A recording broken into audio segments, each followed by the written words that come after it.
Mesdames et Messieurs de la presse, le G7 salue chaleureusement votre présence en son siège et vous en remercie. Le point de presse auquel nous vous avons convié portera sur les thèmes suivants. La résolution 2277 adoptée par le Conseil de sécurité des Nations Unies le 30 mars 2016, le dialogue politique, la nomination de M. Edem Kodjo par Madame la Présidente de la Commission de l'Union africaine en qualité de facilitateur du dialogue global. Alors, de la résolution 2277 du Conseil de sécurité des Nations Unies. Le G7 salue à nouveau l'adoption à l'unanimité des membres du Conseil de sécurité de la résolution 2277 qui rencontre sans aucun doute les préoccupations du peuple congolais, notamment en ce qui concerne le respect de la Constitution et l'organisation des élections dans les délais constitutionnels. Le G7 réitère son engagement de s'impliquer activement dans la mise en œuvre de toutes les dispositions de cette résolution.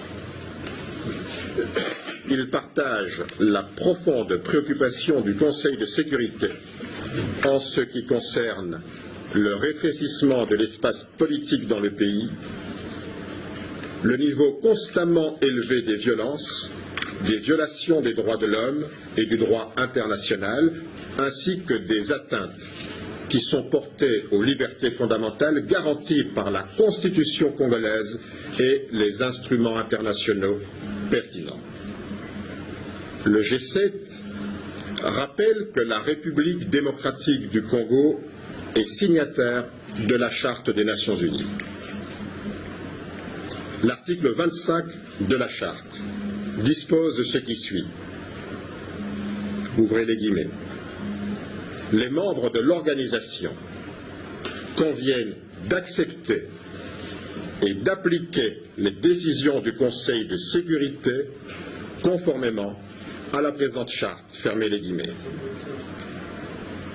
Le G7 stigmatise la désinvolture avec laquelle le gouvernement traite cette résolution, à l'instar du mépris qu'il affiche à l'endroit de la Constitution et des lois de la République. Quoi qu'il en soit, pour le G7, si le gouvernement persiste dans son attitude réfractaire, il prend le risque de l'isolement diplomatique de la République démocratique du Congo. Le peuple congolais se souvient encore des conséquences dramatiques de l'isolement auquel notre pays avait été exposé en 1989 à la suite de l'entêtement des dirigeants de l'époque à défier la communauté internationale. Par ailleurs, le G7 souligne que le respect de la Constitution et l'organisation des élections dans les délais qu'elle prescrit relèvent de la responsabilité du gouvernement. Où se trouve donc l'irresponsabilité dont parle le gouvernement? Est-ce dans les chefs des Nations Unies, dont la France a initié la résolution, les États-Unis, la Chine, la Grande-Bretagne, la Russie, l'Angola, pays frère et voisin, l'Égypte et les autres membres du Conseil de sécurité qui ont rappelé au gouvernement son obligation de veiller à l'organisation des élections conformément à la Constitution? Est-ce dans les chefs de l'opposition qui réclament depuis plus d'une année le respect des textes constitutionnels?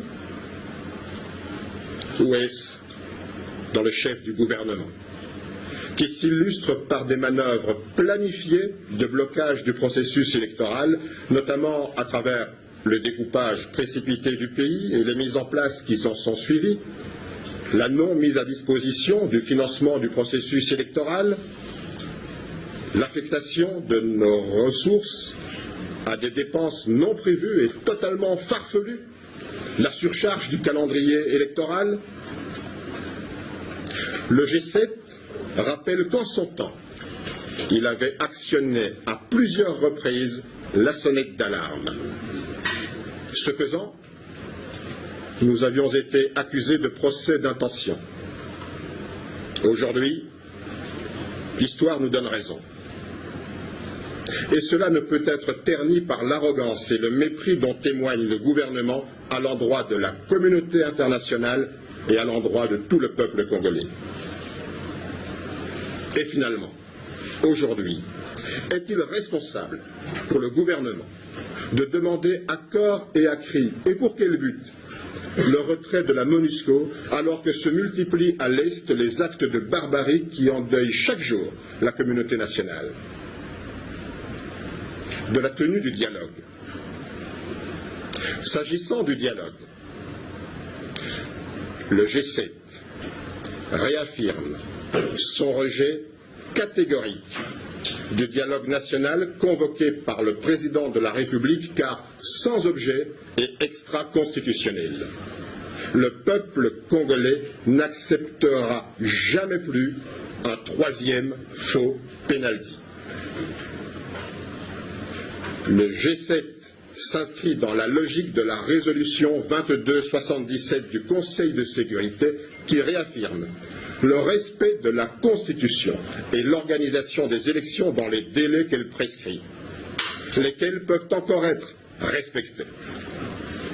De la désignation de M. Edem Kodjo comme facilitateur du dialogue global, le G7 note que M. Edem Kodjo vient d'être nommé par Madame la Présidente de la Commission de l'Union africaine en qualité de facilitateur du dialogue en République démocratique du Congo. Le G7 relève que dans le communiqué de l'Union africaine y afférent, il n'est nullement fait mention de la résolution du Conseil de sécurité des Nations unies.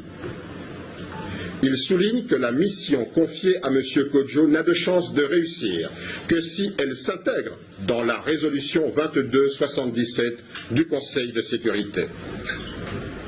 En tout état de cause, le G7 espère que M. Edem Kodjo ne vient pas ici pour remettre en cause la résolution 2277 du Conseil de sécurité, ni pour aider la majorité présidentielle actuelle à créer une nouvelle légitimité extra-constitutionnelle, ni pour cautionner l'organisation d'une énième transition qui durerait 3 ou 4 ans, encore moins, pour transformer la grand-messe voulue par la majorité présidentielle en assemblée constituante qui élaborerait une nouvelle constitution et instituerait un nouvel ordre politique sur le modèle de la Deuxième République. Si tel devait être le cas, nous en déduirions que M. Edem Kodjo est tout simplement venu souffler sur les braises de la contestation non éteinte des 19 et 20 janvier 2015. Nous ne pouvons clôturer ce point de presse sans évoquer certaines questions spécifiques qui préoccupent la population. Elles ont été évacuées avec légèreté par ceux qui nous gouvernent. Il s'agit particulièrement de la sécurité des personnes et des biens. À ce sujet, contrairement à ce qui nous est affirmé, le lieu d'entraînement ou de formation pour les engins lourds et même pour les militaires armés ne peut être des agglomérations urbaines à forte densité de population, à moins que cela ne serve à d'autres fins inavouées. Mesdames et messieurs de la presse, permettez que nous terminions sur un sujet plusieurs fois évoqué dans ce pays, quant à l'existence d'un papa créateur face à ses créatures. De prime abord, reconnaissons que tous les êtres humains ont été créés par Dieu et par lui seul. En ce qui concerne le G7, nous pensions que l'époque des créateurs et des créatures était depuis le 24 avril 1990 révolue en République démocratique du Congo. Et que chacun d'entre nous l'avait appris et compris. Il semble que non. Dans tous les cas, s'il y en a qui continuent à croire qu'ils sont créatures de quelqu'un et qu'ils le resteront toujours, au G7, nous ne sommes créatures de personne. Et nous souhaitons à ce sujet aucune polémique, car nous en connaissons tous l'issue.